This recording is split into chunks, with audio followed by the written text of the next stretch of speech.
ಈ ಹಲ್ವಾ ಮಾಡ್ಕೊಳ್ಳೋದಕ್ಕೆ ಇಲ್ಲಿ ಒಂದು ಅರ್ಧ ಕೆಜಿಯಷ್ಟು ನಾನು ಹಲಸಿನ ಹಣ್ಣನ್ನು ತಗೊಂಡಿದ್ದೀನಿ. ಸ್ವಲ್ಪ ಚೆನ್ನಾಗಿ ಹಣ್ಣಾಗಿರೋದನ್ನ ನೀವು ತಗೊಂಡ್ರೆ ತುಂಬ ಒಳ್ಳೆಯದು. ಅದನ್ನು ಡೈರೆಕ್ಟ್ ಮಿಕ್ಸಿಗೆ ಹಾಕಿ ನೀವು ಪೇಸ್ಟ್ ಮಾಡ್ಕೋಬೇಡಿ, ಸ್ವಲ್ಪ ಅದನ್ನು ಬಿಡಿಸಿ ಹಾಕಿ. ಯಾಕಂತ ಹೇಳಿದರೆ ಅಲ್ಲಲ್ಲಿ ತುಂಡೆಲ್ಲ ಉಳ್ಕೊಂಡ್ಬಿಡುತ್ತೆ, ಅದು ಹಲ್ವಾಕ್ಕೆ ಚೆನ್ನಾಗಾಗೋದಿಲ್ಲ. ಯಾಕಂದರೆ ಅದು ಬೇಯೋತಿಗೆ ಕರೆಕ್ಟ್ ಬೆಂದಿಲ್ಲ ಅಂದರೆ ಪ್ರಾಬ್ಲಮ್ ಆಗುತ್ತೆ. ಇದನ್ನು ಇವಾಗ ನಾನು ನೈಸ್ ಪೇಸ್ಟ್ ಮಾಡ್ಕೊಳ್ತಾ ಇದ್ದೀನಿ. ಸ್ವಲ್ಪನೂ ತರಿತರಿಯಾಗಿರಬಾರ್ದು. ನಾವು ಜಾಮೆಲ್ಲ ಮಾಡ್ತಾ ಸ್ವಲ್ಪ ತರಿತರಿಯಾಗಿದ್ದರೂ ಏನಾಗಲ್ಲ, ಅಥವಾ ಪೀಸ್ಗಳು ಸಿಕ್ಕಿದ್ರು ಏನು ತೊಂದರೆ ಇಲ್ಲ. ಬಟ್ ಇದಕ್ಕೆ ನೈಸ್ ಪೇಸ್ಟ್ ಆಗಬೇಕು. ಇಲ್ಲಿ ನಾನು ತೆಂಗಿನ ಎಣ್ಣೆನ ತೊಗೊಂಡಿದ್ದೀನಿ. ನೀವು ಬೇಕಂದರೆ ತುಪ್ಪನ ತೊಗೋಬೋದು. ತುಂಬ ಜನ ತೆಂಗಿನ ಎಣ್ಣೆ ಬಳಕೆ ಮಾಡೋದಿಲ್ಲ. ನಾನು ಕೊನೆ ಸಲನೂ ಹಲ್ವಾ ಮಾಡಿದಾಗ ಒಂದು ಸಲ ಹೇಳಿದರು. ಸೊ ನಿಮಗೆ ತೆಂಗಿನ ಎಣ್ಣೆ ಬೇಡ ಅಂದರೆ ತುಪ್ಪ ಹಾಕ್ಕೊಂಡು ಒಂದು 3 ಟೇಬಲ್ ಸ್ಪೂನಷ್ಟು ಅದರಲ್ಲಿ ಮೊದಲಿಗೆ ನಾನು ಇಲ್ಲಿ ಗೋಡಂಬಿಗಳನ್ನು ಫ್ರೈ ಮಾಡ್ಕೊಳ್ತಾ ಇದ್ದೀನಿ. ನಿಮಗೆ ಎಷ್ಟು ಬೇಕೋ ಅಷ್ಟು ಗೋಡಂಬಿಗಳನ್ನು ಫ್ರೈ ಮಾಡ್ಕೋಬಹುದು. ಅದಕ್ಕೆ ಬೇರೆ ಏನಾದರೂ ಡ್ರೈ ಫ್ರೂಟ್ಸ್ ಬೇಕಂದ್ರೂ ನೀವು ಹಾಕ್ಕೋಬಹುದು. ಇವಾಗ ಅದೇ ಎಣ್ಣೆಗೆ ನಾನು ಮಾಡ್ಕೊಂಡಿರುವಂತಹ ಪೇಸ್ಟ್ ಏನಿದೆ ಅದನ್ನು ಹಾಕ್ಕೊಳ್ತಾ ಇದ್ದೀನಿ. ಇದನ್ನು ಒಂದು ಸಲ ಹಾಕ್ಕೊಂಡ್ಮೇಲೆ ನೀವು ಫ್ಲೇಮ್ನ ಕಮ್ಮಿ ಇಟ್ಕೋಬೇಕು. ಕಮ್ಮಿ ಇಟ್ಕೊಂಡು ಇದನ್ನು ಮಾಡ್ಕೋಬೇಕಂದ್ರೆ ಮೀಡಿಯಮ್ ಲೋ ಮಧ್ಯದಲ್ಲಿದ್ದರೆ ಸಾಕು. ಸೊ ಇದನ್ನು ಹಾಕ್ಕೊಂಡು ನೋಡಿ, ಚೆನ್ನಾಗಿ ಅದನ್ನು ಸ್ವಲ್ಪ ಅದು ಅಲ್ಲಲ್ಲಿ ಗಟ್ಟಿ ಆಗ್ತಾ ಬರುತ್ತೆ, ಅಲ್ಲಿ ತನಕ ನೀವು ಅದನ್ನು ಮಿಕ್ಸ್ ಮಾಡ್ತಾ ಇರಬೇಕು. ಇದಕ್ಕಿವಾಗ ನಾನು ಅರ್ಧ ಕಪ್ನಷ್ಟು ಇಲ್ಲಿ ಬೆಲ್ಲನ ಹಾಕ್ತಾಯಿದ್ದೀನಿ. ತುಂಬ ಜನ ಆರ್ಗ್ಯಾನಿಕ್ ಬೆಲ್ಲನ ಉಪಯೋಗ ಮಾಡೋದಿಲ್ಲ, ಹೊರಗಿಂದ ತರ್ತಾರೆ. ಅದನ್ನು ಹಾಕೋಬಹುದು, ಅಥವಾ ಸಕ್ಕರೆ ಬೇಕಂದರೆ ಸಕ್ಕರೆ ಹಾಕೋರು ಅದನ್ನು ಹಾಕೋಬಹುದು. ಸೊ 1 ಚಿಟಿಕೆಯಷ್ಟು ಇದಕ್ಕೆ ಉಪ್ಪನ್ನು ಕೂಡ ಸೇರಿಸ್ತಾ ಇದ್ದೀನಿ. ಎಲ್ಲ ಸಿಹಿಗಳಿಗೂ ಕೂಡ 1 ಚಿಟಿಕೆ ಉಪ್ಪು ಸೇರಿಸಿದರೆ ಆ ಟೇಸ್ಟ್ ಬ್ಯಾಲೆನ್ಸ್ ಆಗುತ್ತೆ, ಆಮೇಲೆ ರುಚಿ ಜಾಸ್ತಿ ಆಗುತ್ತೆ.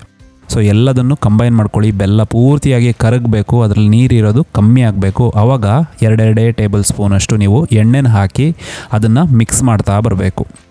ಸೊ ಇವಾಗ ನೋಡಿ, ಒಂದು ಬೌಲಲ್ಲಿ ನಾನು ಒಂದು 3 ಟೇಬಲ್ ಸ್ಪೂನಷ್ಟು ಇಲ್ಲಿ ಕಾರ್ನ್ಫ್ಲೋರ್ನ ತಗೊಂಡಿದ್ದೀನಿ. ಕಾರ್ನ್ಫ್ಲೋರ್ನ ತಗೊಂಡು ಅದಕ್ಕೆ ಸ್ವಲ್ಪ ನೀರನ್ನು ಹಾಕ್ಕೊಳ್ಳಿ. ಒಂದು 1/4 ಲೋಟದಷ್ಟು ನೀರನ್ನು ಹಾಕ್ಕೊಂಡ್ರೆ ಸಾಕು. ಈ ನೀರನ್ನು ಹಾಕ್ಕೊಂಡು ಚೆನ್ನಾಗಿ ಅದನ್ನು ಮಿಕ್ಸ್ ಮಾಡ್ಕೊಳ್ಳಿ. 1/4 ಲೋಟದಿಂದ ಅರ್ಧ ಲೋಟ ನೀರು ಹಾಕ್ಕೋಬಹುದು. ಸೊ ಅದನ್ನು ಚೆನ್ನಾಗಿ ಮಿಕ್ಸ್ ಮಾಡಿಕೊಂಡು ಈ ಮಿಶ್ರಣಕ್ಕೆ ನಾನು ಸೇರಿಸ್ತಾ ಇದ್ದೀನಿ. ಇದನ್ನು ಸೇರಿಸುವಾಗ ನಿಮಗೆ ಚೆನ್ನಾಗಿ ಅದು ಹಾಲು ಥರ ಕಾಣ್ತಾ ಇದೆ ಇವಾಗ. ಸೊ ಎಲ್ಲದನ್ನು ನೀವು ಅದನ್ನು ಮಿಕ್ಸ್ ಮಾಡ್ಕೋಬೇಕು.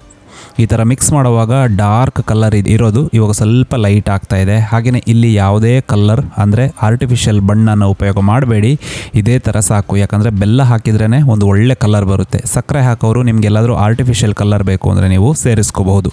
ಈ ಥರನೇ ಇದನ್ನು ಮಿಕ್ಸ್ ಮಾಡ್ತಾ ಒಂದು 4-5 ನಿಮಿಷ ಮಿಕ್ಸ್ ಮಾಡಿದ ಮೇಲೆ ಅದರಲ್ಲಿರುವಂಥ ಫಸ್ಟ್ ನೀವು ಏನು ಎಣ್ಣೆ ಹಾಕಿದ್ರಿ ಅದೆಲ್ಲ ಎಣ್ಣೆ ಅದು ಹೀರ್ಕೊಳ್ಳುತ್ತೆ. ಆವಾಗ ಮತ್ತೆ ಒಂದು 2 ಟೇಬಲ್ ಸ್ಪೂನಷ್ಟು ಎಣ್ಣೆ ಹಾಕಿ ಮತ್ತೆ ಅದನ್ನು ಮಿಕ್ಸ್ ಮಾಡ್ತಾ ಬರಬೇಕು. ಇದು ಸುಮಾರು ನಿಮಗೆ ಒಂದು 15-20 ನಿಮಿಷ ತಗೋಬೋದು ಮೀಡಿಯಮ್ ಫ್ಲೇಮಲ್ಲಿ ಮಾಡಿದರೆ. ಇವಾಗ ನೀವು ನೋಡ್ತಾ ಇದ್ದೀರಾ, ನಾನು ಎಣ್ಣೆ ಹಾಕಿದ್ದೆಲ್ಲ ಅದು ಸೈಡಿಂದ ಬಿಡ್ತಾ ಬರ್ತಾ ಇದೆ. ಸುಮಾರು ಒಂದು 6-7 ಟೇಬಲ್ ಸ್ಪೂನಷ್ಟು ಇಲ್ಲಿ ನಾನು ಎಣ್ಣೆ ಬಳಕೆ ಮಾಡಿದ್ದೀನಿ. ಸೊ ಮತ್ತೇನು ನೀವು ಅದನ್ನು ಮಿಕ್ಸ್ ಮಾಡ್ತಾ ಅದು ಪೂರ್ತಿಯಾಗಿ ಆ ಬಾಣಲೆಯನ್ನು ಬಿಡಬೇಕು. ಅಂದರೆ ಒಂದು ಸಲ ತಿರುಗಿಸ್ತಾ ನೋಡಿ, ಅದು ಪೂರ್ತಿ ನೀವು ಒಂದು ಕಡೆ ಸ್ಪ್ಯಾಚುಲ ಹಾಕ್ತಾ ಇದ್ದೀರಾ, ಬಟ್ ಅದು ಎಲ್ಲ ಕಡೆಯಿಂದನೂ ತಿರುಗ್ತಾ ಬರ್ತಾ ಇದೆ. ಅಂದರೆ ಆ ಬಾಣಲೆಯನ್ನು ಚೆನ್ನಾಗಿ ಬಿಟ್ಟು ಅದು ಸ್ವಲ್ಪ ಅಂಟಂಟಾಗಿ ಬರ್ತಾ ಇದೆ ಅಂತ ಅರ್ಥ. ಸೊ ಇವಾಗ ನಾನು ತಿರುಗಿಸ್ತಾ ಇಲ್ಲಿ ನೋಡ್ಬೋದು ದೊಡ್ಡ ಗುಳ್ಳೆಗಳು ಅದರಲ್ಲಿ ಎದ್ದೊಳ್ತಾ ಇದ್ದಾವೆ, ಅಲ್ಲಿ ನೋಡಿ. ಹಾಗೆಯೇ ನೀವು ಅಡಿಗಡೆಯಿಂದ ಅದನ್ನು ತೆಗೆದು ಹಾಕಿದರೆ ಅದರಲ್ಲಿ ಗೂಡಾಗಿ ಕಾಣುತ್ತೆ ನಿಮಗೆ. ಆವಾಗ ಆ ಹಲ್ವಾ ಆಲ್ಮೋಸ್ಟ್ ಒಂದು 90% ರೆಡಿಯಾಗಿದೆ ಅಂತ ಅರ್ಥ. ಆಮೇಲೆ ಆ ಕೆಳಗಡೆ ಏನು ಗೂಡು ಫಾರ್ಮ್ ಆಗ್ತಾಯಿತ್ತು ಅದು ಮೇಲ್ಗಡೆಯಿಂದನೂ ನಿಮಗೆ ಕಾಣ್ತಾ ಬರುತ್ತೆ ನೋಡಿ.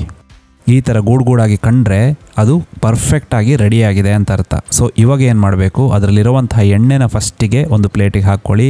ಆ ಎಣ್ಣೆನ ಚೆನ್ನಾಗಿ ಹಚ್ಕೊಳ್ಳಿ, ಯಾಕಂದರೆ ಬಿಸಿ ಹಾಕುವಾಗ ಅದು ಬೇಗ ಅಂಟ್ಕೊಂಡ್ಬಿಡುತ್ತೆ, ಅದಕ್ಕೋಸ್ಕರ. ಆಮೇಲೆ ಆ ಮಿಶ್ರಣನ ನೀವು ತೆಗೆದು ಆ ಪ್ಲೇಟಿಗೆ ಹಾಕ್ಕೋಬೇಕು. ಅದು ನೋಡೋದಕ್ಕೆ ಎಷ್ಟು ಚೆನ್ನಾಗಿ ಕಾಣ್ತಾ ಇದೆ ನೋಡಿ. ಬಿಸಿ ಇರ್ತಾನೋ ನೀವು ಒಂದು ಕಪ್ಪಲ್ಲಿ ಹಾಕ್ಕೊಂಡು ತಿನ್ಕೋಬಹುದು, ಅಥವಾ ನೀವು ಪ್ಲೇಟಲ್ಲಿ ಹಾಕಿ ಅದನ್ನು ಗಟ್ಟಿಯಾಗಿ ಹಾಕಿ ನೀವು ವೆಯ್ಟ್ ಮಾಡಬಹುದು. ಸೊ ಈ ಥರ ಸಮತಟ್ಟಾಗಿ ನಾನು ಆ ಪ್ಲೇಟಲ್ಲಿ ಸ್ಪ್ರೆಡ್ ಮಾಡ್ತಾ ಇದ್ದೀನಿ. ಸೊ ಈ ಥರ ಸ್ಪ್ರೆಡ್ ಮಾಡಿದ ಮೇಲೆ ಮಿನಿಮಮ್ ಒಂದು 3-4 ಗಂಟೆ ನೀವು ಬಿಟ್ಬಿಡಬೇಕು. ನೀವು ಫ್ಯಾನ್ ಕೆಳಗಡೆ ಇಟ್ಟರೂ ಆಗುತ್ತೆ, ಅಥವಾ ಆ ಥರನೇ ಬಿಟ್ಟರೂ ಆಗುತ್ತೆ. ಆ ಎಣ್ಣೆ ಏನು ನಾವು ಹಾಕಿದ್ದೀವಿ ಅದರಲ್ಲಿ ಅರ್ಧದಷ್ಟು ಎಣ್ಣೆ ನಿಮಗೆ ಆ ಪ್ಲೇಟಲ್ಲೇ ಇರುತ್ತೆ. ನೀವು ಆಮೇಲೆ ಅದನ್ನು ಬೇರೆದಕ್ಕೂ ಉಪಯೋಗ ಮಾಡಬಹುದು.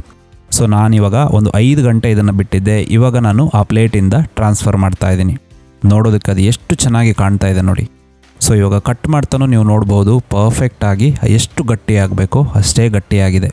ಸೊ ಈ ಥರ ಆ ಶೇಪ್ನ ಹೋಲ್ಡ್ ಮಾಡೋಕ್ಕೆ ನಾನು ಕಾರ್ನ್ಫ್ಲೋರ್ನ ಬಳಕೆ ಮಾಡಿದ್ದು. ತುಂಬ ಜನ ಕಾರ್ನ್ಫ್ಲೋರ್ ಹಾಕೋದಿಲ್ಲ, ಹಾಕಿಲ್ಲ ಅಂದರೂ ಪರವಾಗಿಲ್ಲ. ಬಟ್ ಹಲ್ವಾ ಅಂದಮೇಲೆ ಅದಕ್ಕೆ ಸ್ವಲ್ಪ ಕಾರ್ನ್ಫ್ಲೋರ್ ಹಾಕಿದ್ರೇ ಆ ಟೆಕ್ಸ್ಚರ್ ಚೆನ್ನಾಗಿ ಅದನ್ನು ಹೋಲ್ಡ್ ಮಾಡುತ್ತೆ. ಸೊ ಈ ಥರ ಕಟ್ ಮಾಡಿದ ಮೇಲೆ ಇವಾಗ ನಮಗೆ ಬೇಕಾದಂಥ ಹಲ್ವಾ ರೆಡಿಯಾಗಿದೆ.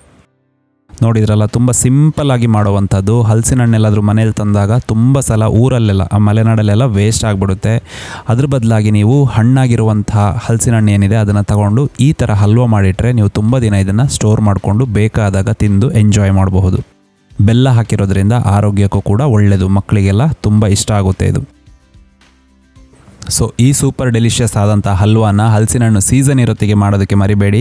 ಹಾಗೆಯೇ ನನ್ನ ವೀಡಿಯೋಗಳು ಇಷ್ಟ ಆದರೆ ಒಂದು ಲೈಕ್ ಕೊಡೋದಕ್ಕೆ, ಹಾಗೆಯೇ ನಿಮ್ಮ ಫ್ರೆಂಡ್ಸ್ ಜೊತೆ ಶೇರ್ ಮಾಡೋದಕ್ಕೂ ಮರಿಬೇಡಿ. ನೆಕ್ಸ್ಟ್ ಇನ್ನೊಂದು ರೆಸಿಪಿ ಜೊತೆ ಮತ್ತೆ ನಾನು ನಿಮ್ಮನ್ನು ಭೇಟಿ ಆಗ್ತೀನಿ. ಅಲ್ಲಿ ತನಕ ಟೇಕ್ ಕೇರ್, ಬಾಯ್.